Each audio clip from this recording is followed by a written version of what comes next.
In the count of 1, 2, 3, go! Hello everyone! Sa magandang araw sa inyong lahat. So ayan, samahan niyo ako mag-pack ng orders.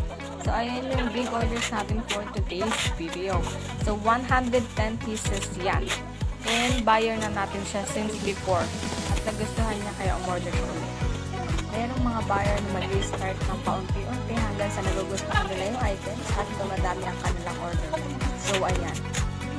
So, ayan, sa ating mga buyer, please wag na wag kayo mag-RTS, lalo na kapag ka mga big orders ang order nyo dahil ang packaging ay hindi na po sagot ni ating mga courier. So, sariling gastos na po namin yan. So, sayang po yung effort at saka yung mga materials na ginagamit dyan.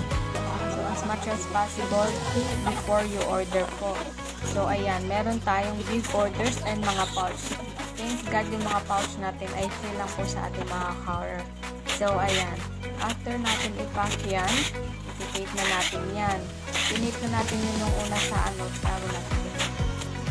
And while packing, ang ate ko naman nandun sa gilid, nag-i-encode na siya for a waybill. So, sariling gawa rin po ni waybill yan. VIP GNP po tayo.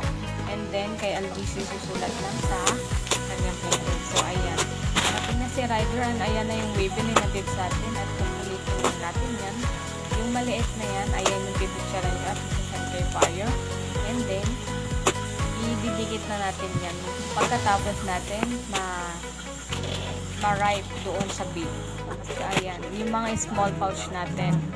So, as you can see, busog na busog sila, no? So, as much as possible, we ask our buyer na full talaga yung orders nila. Like, 10 pieces ang kasya sa gantong pouch.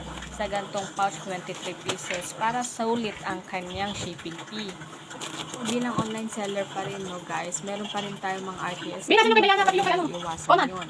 So, okay lang naman sa akin yun. Pero hindi ko lang sila pinopost. As much as possible, I want positive vibes lang dito sa ating business. So, ayan lahat ng ating orders. I-scan na ni Kuya, as you can see.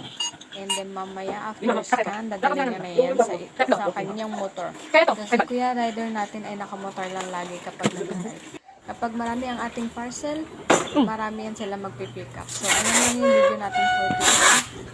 I-tape lang ni Kuya yan sa kanyang motor and dadalhin niya na sa kanilang warehouse para i-ship natin tayo. So, thank you and that's all.